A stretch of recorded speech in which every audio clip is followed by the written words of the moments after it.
இன்னைக்கு டேட் என்ன? Feb 14ஆ? This time ஏதாவது கண்டிப்பா ஸ்பெஷலா பண்ணணுமே.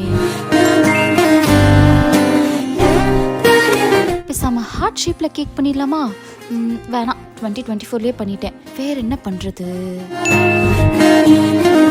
ஹார்ட் ஷேப்ல இட்லி பண்ணி கொடுத்துடலாம். போன வருஷம் தான் பண்ணணும். அப்ப வேணாம். என்ன பண்ணலாம்?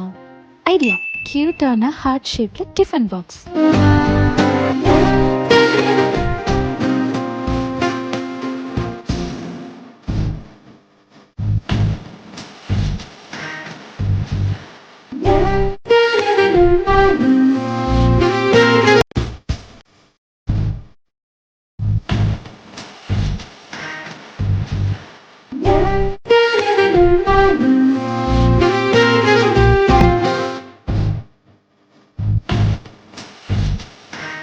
அவர் ரெப்ரசன்ட் பண்ற எல்லாத்துலேயுமே டேஸ்ட் கொஞ்சம் கூடுதலாக தான் இருக்கும்.